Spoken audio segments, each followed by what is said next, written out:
Hey everyone, Classic DM here, another map drawing night. So this will be an interesting one. This is probably one of the most difficult maps to do for the size of the landscape that we had to work with.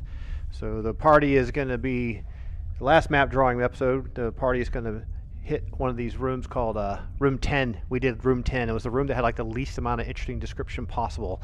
And so we took that and made it come alive. Let's take a look at what our maps look like here. So let's just take a look at this here. So last episode we were down here in area 10. This is this area right here. And we drew that map, and it's over here, and I've got it up here at the top of the map now. So this is what it looks like on the back face.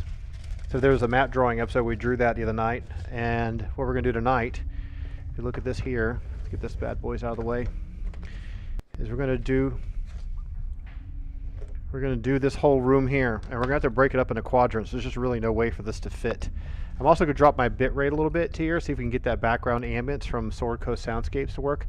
I notice a lot of times if there's a lot of camera motion like this, that it likes to skip because I'm streaming that music in the background. But hopefully it gives some ambience as we draw some more cave. So if you follow along with the map on the right here, you see area, here's area 11 where I put a little mouse cursor here, and here's area 12, that's the actual throne, and here's area 13. And these are some little sloping ramps that go up to a ledge, kind of like in the White Dragon room, which is over at 2 and up right hand corner north, and up here room 2 and A. And over here's another one of these sloping ramps. Each one of these squares is 10 feet, which is really brutal to work with. I mean, you can't even see that far half the time. It's the length of a football field. So that's going to be the challenge, and I have a couple ideas on how to do this. That's one thing we did. Is we did this last room here. You see, we cut it off here. We could probably just cut this into quadrants like this. What I think I might do is I might cheat it to here.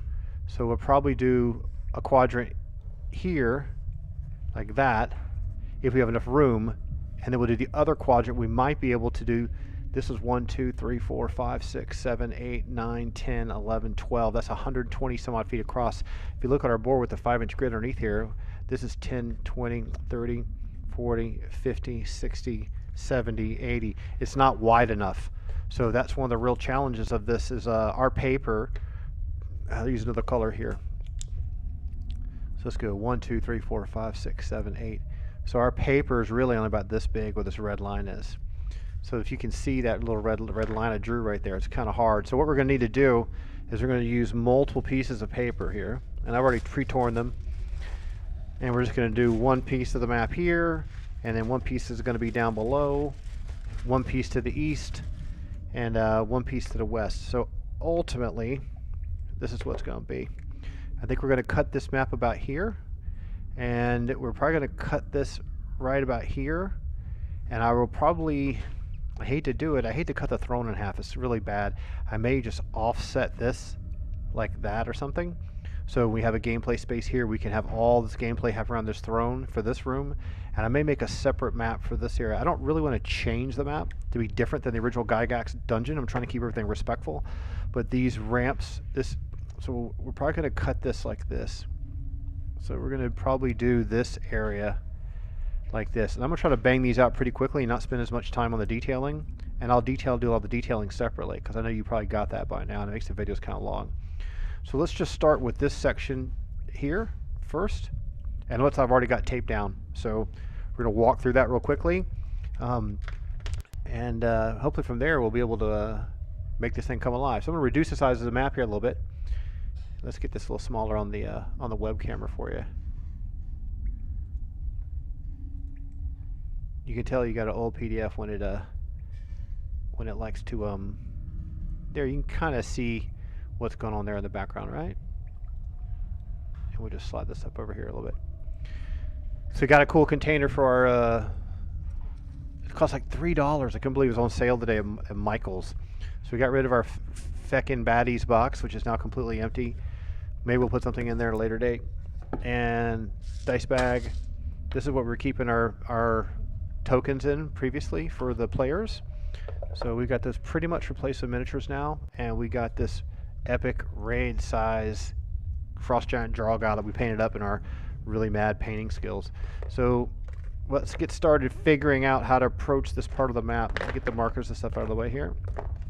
And then we'll just draw that first section. So what we're going to do from your perspective where you're looking is we're going to do this northwestern quadrant here, and right through here, and we'll cover this little outcropping here in the sloping passageway. We've already got this drawn. We hadn't done our party's way up here, so we'll be able to do the next gameplay episode will cover this, and then it'll be able to flow into this room, and then once we're in this room, we'll be able to determine whether we're going to go left this way or that way. All right, so let's get started with this. So we got 1, 2, 3, 4, 5. So we've got 50, 55, 60 feet across. Let's just figure that out. Now, one thing I've done ahead of time here, I'll just keep this off here, is I started with the matching up what's in the other map. So the other map has these stone pillars, and this is the top of the camera. And from the stone pillars, we have existing wall that goes like this. All right, so we have stone wall that whips around like this, and we stopped. And we have stone wall go up this way, and this is where we stopped. And this has got a overhead, like a post and lintel Stonehenge type of vibe going on. So we'll just put that in there real quick. This will allow us to, if we have combat that overlays and falls from room 10 into room 11, because this whole area on the right, this whole area here is actually called room 11. Then we got this lined up here. We can actually even line this all the way up to this markers, these tapestries that we put on the wall in the other map. And let's just do a quick little detailing on that, just so we make sure everything drops out and looks pretty strong. Now here comes the tricky part. Because I'm not making massive battle maps that are digital that scroll forever, what we're trying to do is a room by room gameplay. Whoops, sorry about that. We've got to plan out what the features are in pencil first, because we're just doing traditional media. So let's see how we can plan this out. So what do we got here? So this thing here, this little outcropping, and I'll pull this down, make this a little bit bigger so you can follow along a little bit better. Let's get the webcam larger here. You can see this better. You don't need to see all the junk. There you go. So this A, that looks like it's 10, 20, 30, almost 35 feet. There's some guards up here. And you know what? That's what we should do. We should read what's in these areas first so you have an idea, because in some ways I'm designing this to work with what's going to happen from a gameplay perspective. So let's just start that off. You can follow along on the right-hand side.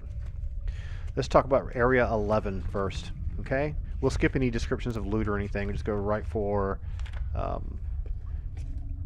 architectural description.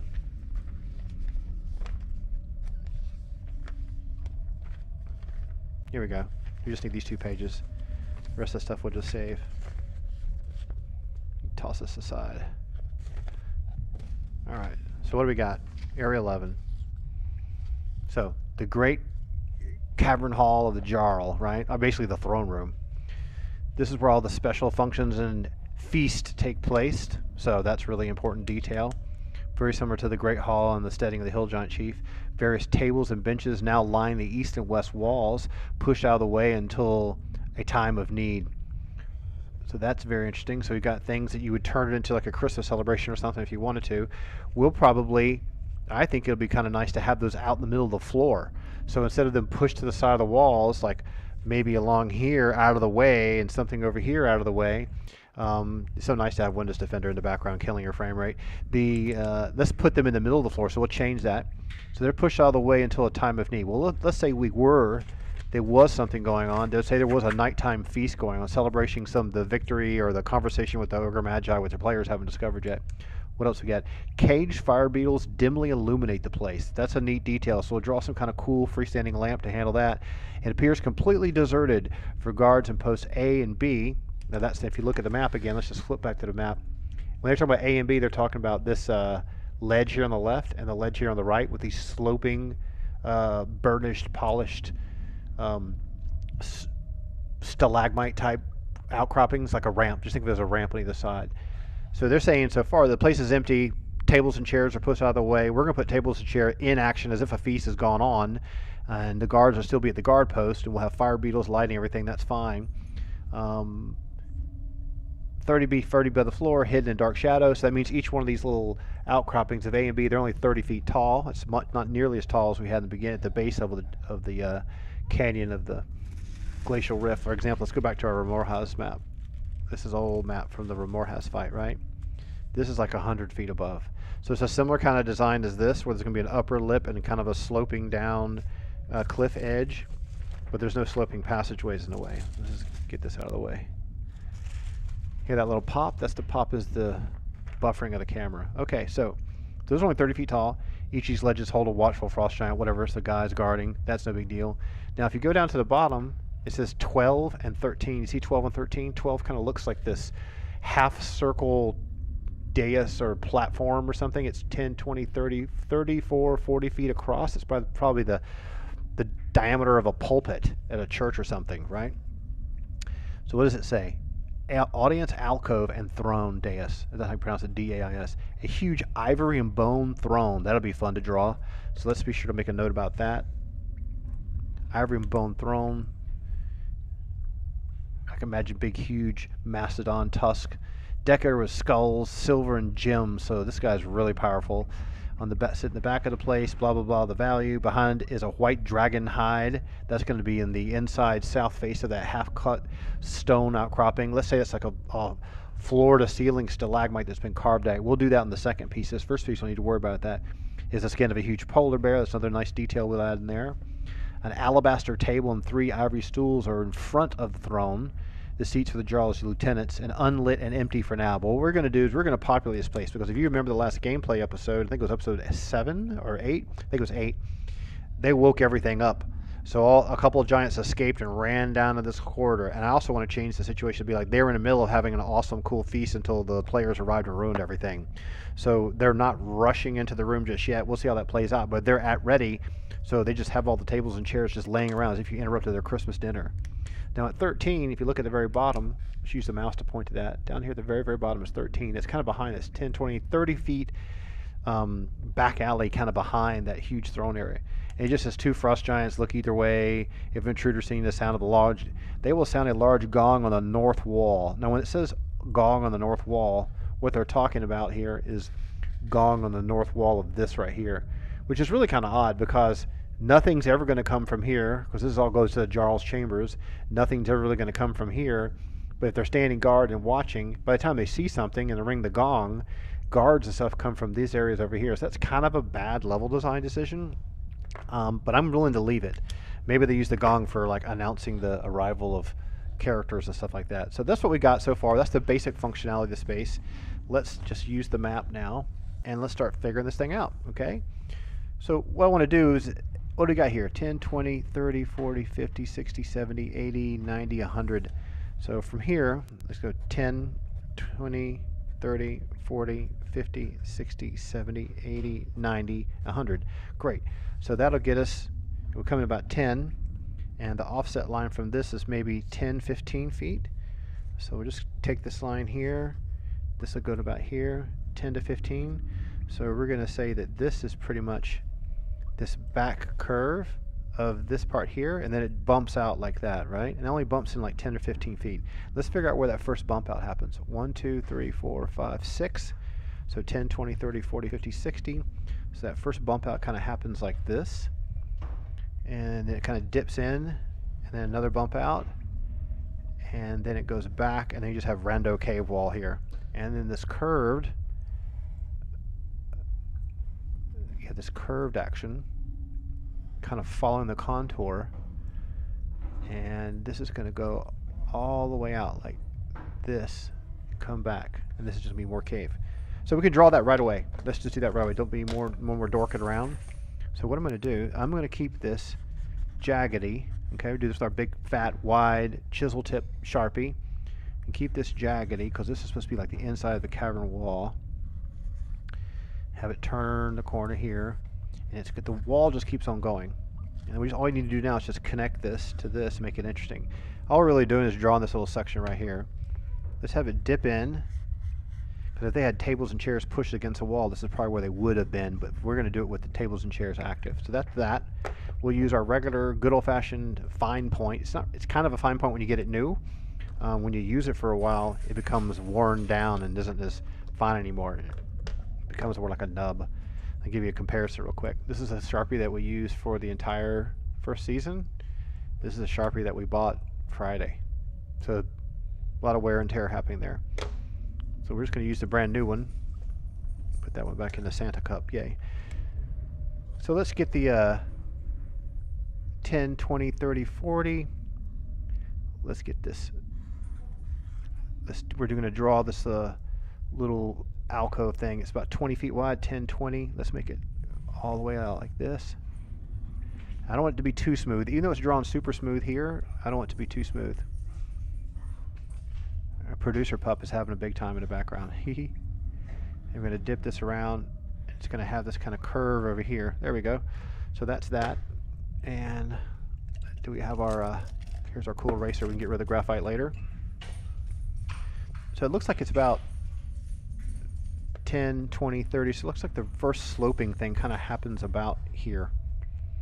So what we really have now, this is our brand new one. We'll use the other one up first. We have some sloping passageway going down like this. These are like our topography lines that we talked about before, right? And it goes all the way down like this. All right, cool.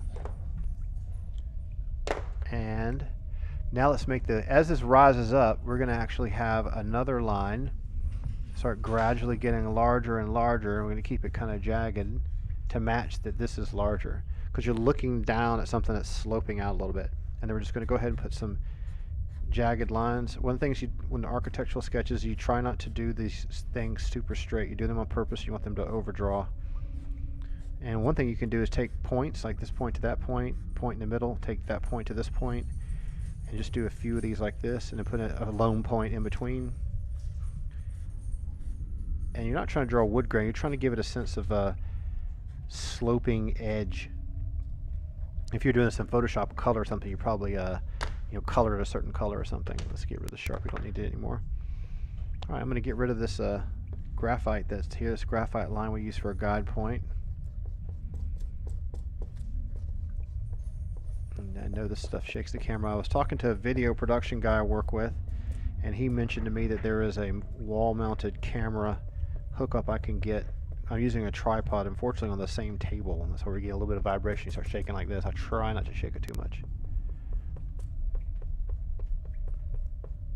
Some other people are asking me about whether I sell these maps, and that's something I never really thought about doing. If I ever did them in full color and marker and they're really beautiful, then sure, but not right now. They're just junky maps for gameplay. Okay, so we got the upper level here. This is the step down.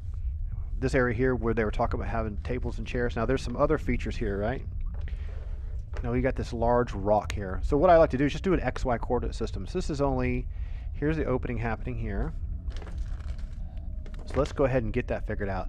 So from this edge about here, it's 10, 20, 30, 40. 40 feet is where this first bend happens. So let's just say it's 10, 20, 30. It's right off the edge. And so this is going to go up and back under and go like that. And then we've got from here straight over and up 10 and over 20. So straight over, up 10, and probably about right here. So we're talking about something about right there. It just looks like a huge massive rock outcropping like this, maybe a big stalagmite. Let's just go ahead and put that down boldly on the table. Huge I'm going to make it a floor to ceiling pillar that goes all the way up, not a stalagmite. And we've got another one. Let's go ahead and do this wall here. So we're just going to do this around like that very quickly. And what else do we have? We also have a weird looking flat turd looking thing right here. Let's change that to something more interesting. Let's change that to, let's take some artistic license here and change that to a series of stalagmites that are kind of together like this. Not just make it a rando turd thing. So use a use a fine point for the outline, and we'll use a thin point. So the way I like to do this is just think of you're drawing concentric circles, but have them all touch each other. And then do the one inside of that, and try to keep the lines kind of close. Just keep doing them. And then maybe connect this over, and then they all join together. So this is kind of representing a stalagmite coming up that then would have a stalactite above hanging down. So that's much more interesting than that blob. Now near the back of the ramp there's a rock, but I'm going to save that for the other side of the map. So that's really all you have for major details here. So now we talked before about, if you look at this map here, We talked before about how there would be tables and chairs. They've got more stalagmites here and here and here, kind of making columns. So they'd probably have some furniture in between, but it's on the other map. What I am going to do is I'm going to put some furniture through here, in this area here. This looks like a space where there might be a great space for some big tables. Big, huge tables. We could do it all rectilinear, kind of like a church. That might be kind of neat. You want to do that instead? Maybe let's try that. Maybe that'll be better. So I guess what we could do is we could do a big table. Big long. This is 20 foot long, 10 foot wide table here. How about another one over here? This one's really close to the edge. Another big table here. Maybe we'll put a big round table over here. Let's just do a circle and go out 10. Just do the concentric circle and the guidelines of the grid. Those can have little stools around them. I'll draw that freehand later. These could be heavy. These can all, you can always use individual stools for these type things. So put a big table here, big table here. This would be a good place for the fire beetle lanterns. So this kind of space here, people wouldn't walk through here. So let's make a special diamond shape note that means fire beetle lights, right? Fire beetle light there, fire beetle light there. This is just a walk space.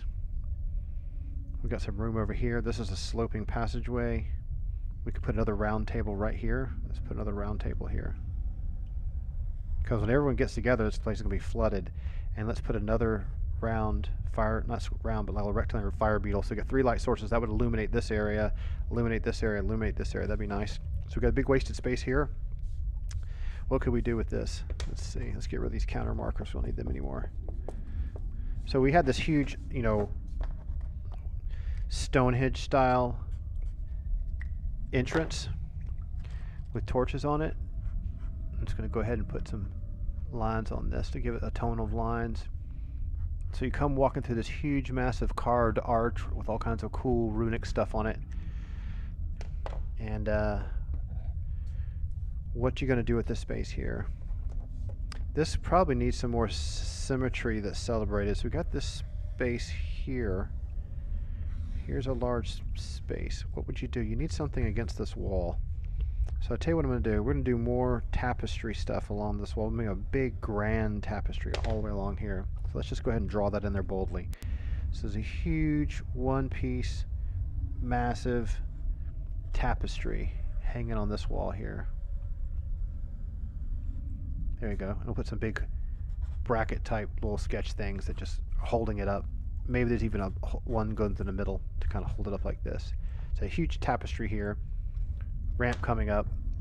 You got a big amount of space right here. It's like laying out a house plan. What could you do in this space? In fact, let's just pop this open real quick. Let's get a couple frost giants on here for scale. Here's a couple frost giants. Here's a, let's put a,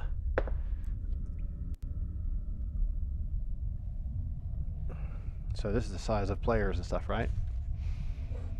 So you got frost giants sitting around here. You'd have 2 at these stools. Let's get a couple more guys in here. Coming in the doorway, maybe a guard station here and here. It's almost like a checkpoint at the airport, right? You almost need to have a place for a guy to sit here and a guy to sit here with a weapon rack on this wall. So let's put another, let's put a weapon rack type thing here. I'm just going to draw a quick little rack. We won't detail it out. Here's all this here. What would they have in the middle? What could we do here? How about another fire beetle thing right in the middle? So we just put another one of these light source things right in the middle of this symmetry with this line here. Another fire beetle thing here. And let's see, what else could we do? If this is all celebrated space here, we could put little tables, just a little table here and here on either side of it. They could just set junk on it. So it's in reality, it's a 5 by 10 table. It's huge, and for our size, it's huge in terms of a person, right? I mean, it's almost like a dining room table for a family, like the Griswold family Christmas.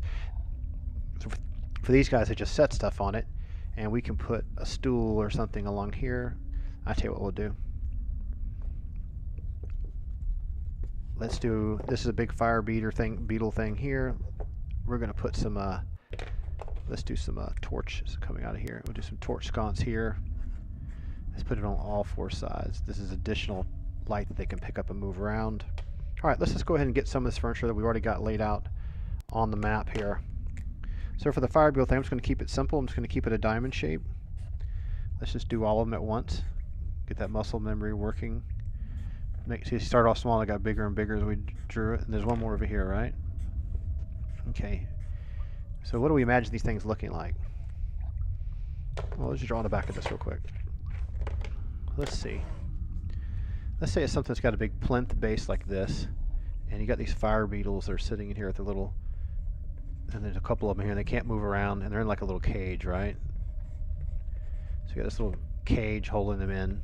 It's got a little top to it. Here's a big metal thing that has a little detail like this. So we've got them turned so from above they kind of would look like this little diamond shape, and they maybe have a round shape in the middle, like a little cage, like a bird cage. We just put a grid like that. Okay? So we'll just use that little simple detail for. So they're going to put a circle that's concentric on here. Whoops, that one's bad. We're sketching, so it doesn't matter. And we'll use a finer line weight for this. Let's put another concentric circle in each one of these. And then we just do like this X shape. There's like a little frame. And we'll leave the center part open. So these are the little fire giant beetle things, a little support stands. Okay, that's simple enough. If you want, and we can put some shadow on that. Let's do some more furniture. We can always highlight these things a little finer line weight on the inside. Put a little detail on this. We're almost done with this map, won't take much longer. Okay. Let's do the bigger tables. So we're going to bring this down like this. Big, long banquet table. I'm going to slide this one over by half a unit to keep it more organic feeling. There's another table there. Let's put this round table here. Try to do it in one single stroke. Whoops, need to hold that paper still. Okay. Now, and we talked about having some little tables here. I'm going to make these a little crooked on purpose, make them feel more organic. And we'll put another little table this way.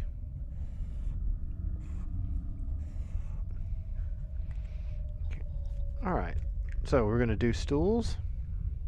These are big boys, right? So we need big stools. Let's just do big round stools like this.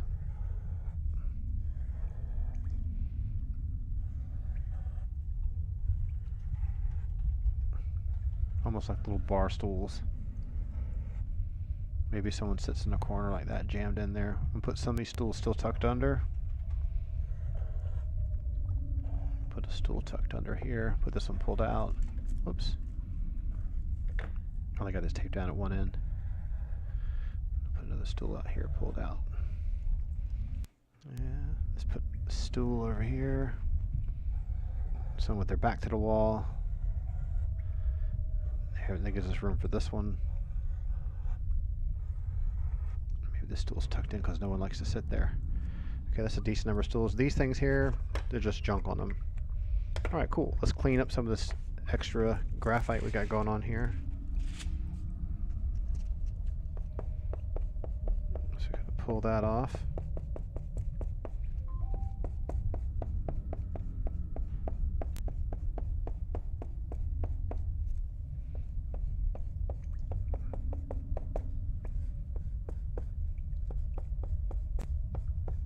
I used to have an electric racer in the old days. That made it so much easier. But this is a 1978 tech, right? Get rid of these shadowed.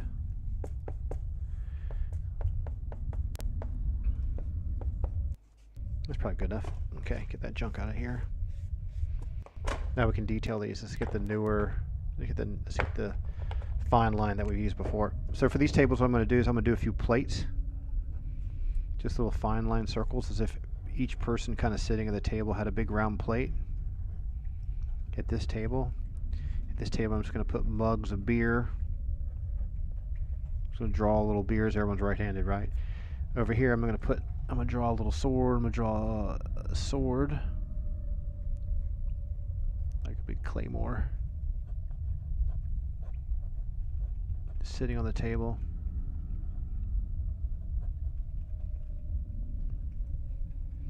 Just put a little thin line here. There you go, sword. What do we got over here? Some more, maybe a plate in front of this dude. Plate, beer mug. Put some beer mugs here. Put a big decanter thing here, pitcher, right? Put another pitcher here.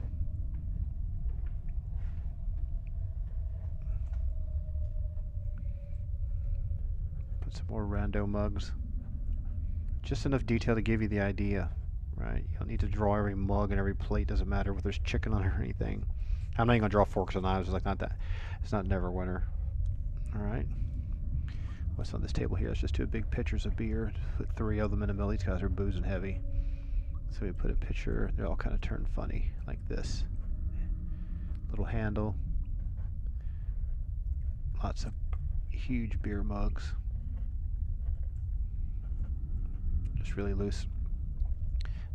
Okay, I'm going to do real faint lines underneath this to say the table is actually a series of planks. As if they're all nailed and glued together. So do the same thing for this big table.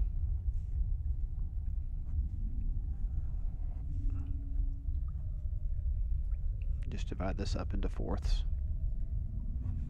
Now this table, I'm going to do this one in smaller pieces. It's okay if these are dashed. They're just representing kind of a subtle sense of wood. Imagine the end of an electrical wire or spool. We'll do this one this direction.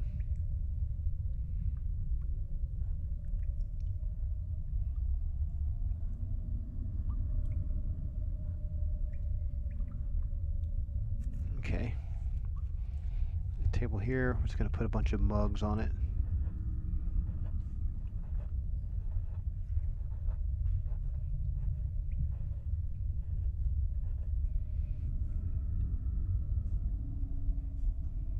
Draw a half concentric ring for each one of these plates so I can tell plate from beer mug. It's really fast. Those are mugs. So the plate here. Okay. Put some miscellaneous rod. Junk that no one knows what it is. Okay. So we've got these little stools, huh? 4 is good. 2, 3, 4. 1, 2, 3, 4. 1, 2, 3, 4. Let's make sure they're at organic angles. I have a tendency to start do patterns too quickly. Really bold. Whoops.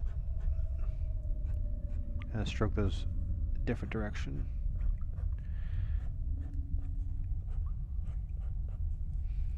Get this going off of weird angles.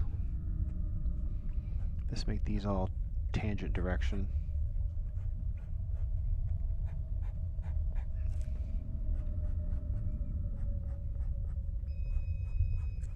Woohoo, dinner.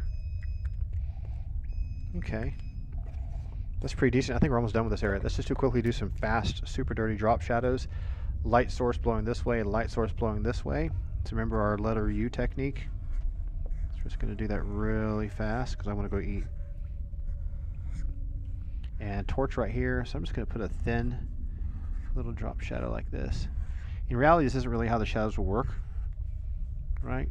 If you did this in real time and lit it with a real-time lighting engine like Unreal or something, it would look different. But it's just for graphics to make it feel anchored. Just enough for you to believe that, hey, that's like a stool that's tucked up underneath the table. I'm going to put a bold.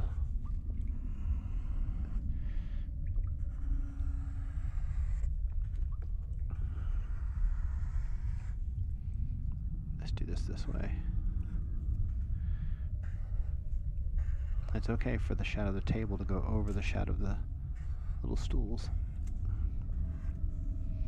Okay. Fill that in.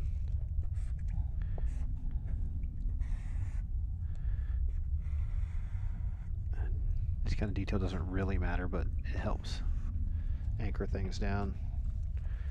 Alright, this tool, that's fine. Here's a missing piece here. Alright, I'm going to put a few stipple gyps down here to represent piles of crud. And up here. You got guards up here as well, but they would be in shadow. Maybe it's a guard post where they don't sit down, they just stand there the whole time. Let's put some junk down this corner too. And over here.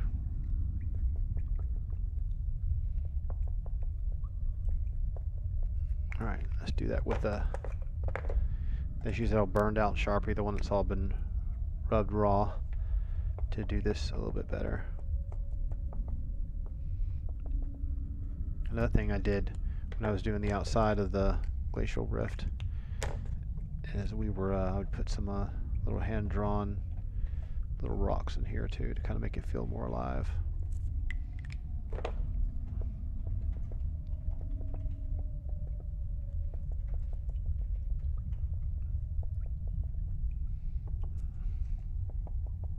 Every dot matters. Okay. Remember, this is all stone, so it's like a galaxy further away and then compressed when you get close.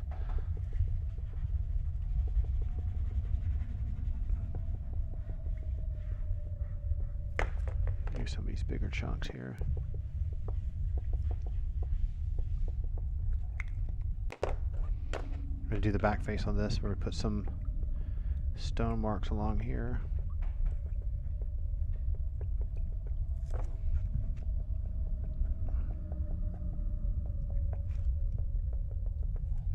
Alright. Good pile of boulders here, right?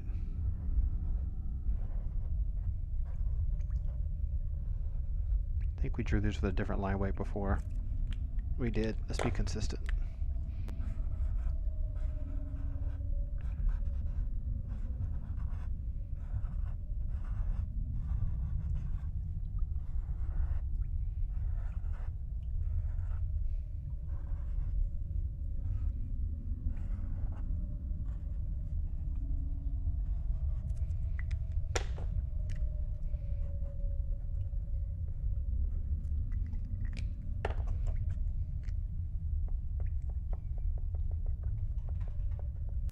I'm going to do a craft drop shadow on those in the back face of these.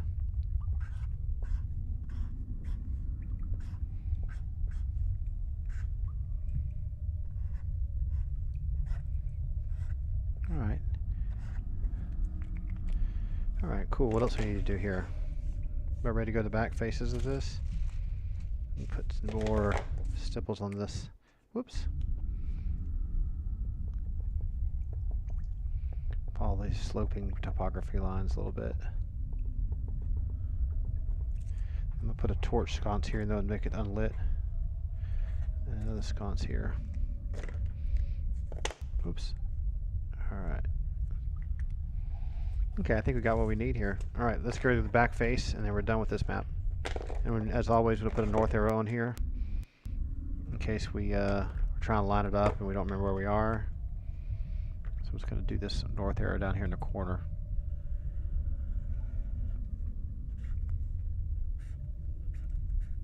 And I'm going to write the room number down here. This is room 11. And this is A. Okay, so peel this up.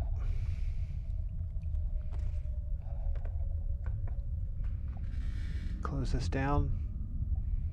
Don't need these player panels anymore, do we? Make that smaller. There we go. Okay, so we can do the back face of this.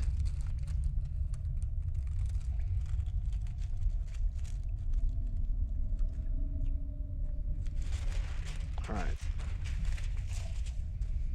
So let's do it this way. So we don't really have a lot we need to do with except maybe this rot. We usually like to do the outer lines. Let's just do them real fast. And they don't have to be as jagged, remember? This is just to give it a sense of exterior wall anchor.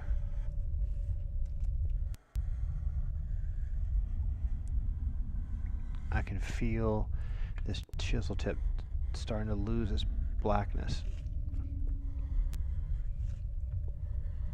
Gonna need to get another one.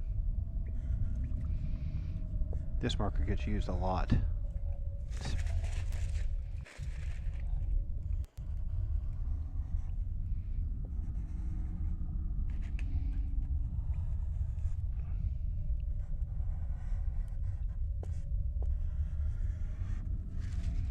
Okay. And we're going to do this with just a lawnmower pattern. Just one stroke over the other, and then like you're mowing the lawn. I want you this trace paper doesn't bleed through. And then you can just take the nib of the chisel point and round that off. Alright, no water sources to do. Nothing else over here. Nothing else in the back face. Okay, map done. So how this is going to tie. Well, we still got some graphite on here. Let's get rid of this.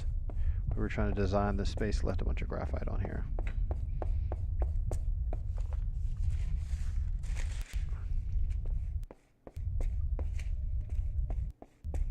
What else we got graphite on? That's got graphite on it. Some tick marks. And you can just put finishing touch on that now if you want to. And topography lines, what I usually do, I'm not even going to tape it down. Let's do some topography. So this other part of the map, which you may remember, which is directly above this, is sloping down. What I'm going to do with this throne room, I'm going to have it gradually level off and then slope back up towards the throne. So if you're sitting at the throne, this is the room that's above this. Okay, kind of looks like this. This is the room that's above. So everything is sloping down. I'm going to have it start sloping back up. Okay, so this, the way to do that, to communicate that with the lines, is the direction of the curves change. Okay, so do you see how this is curving that way? That means this is lower, so we're going to curve these the other way. So we're just going to curve this like this. I'm going to make them much wider than the first ones. And we're going to follow this contour here. So the tables and stuff are sitting on a flat area.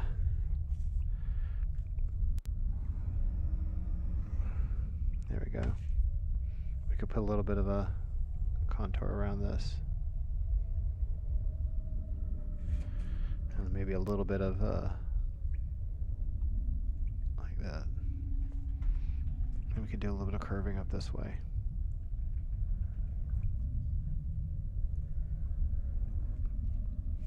Okay, oops. Just a little bit of this.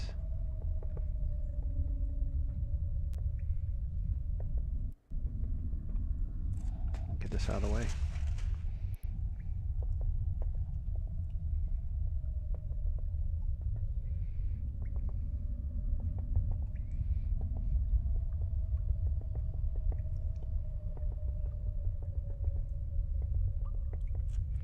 We don't have any stalactites drawn on here. I think we're going to leave that off and just assume it's a big vaulted curved ceiling. This is a dirty spot here. Alright, cool. That's done. Alright, so another room and the whole thing done. We're doing this in quadrants, so we just finished this. Not sure I'll be able to do the other episode, but we'll do this whole room the same kind of systematic way.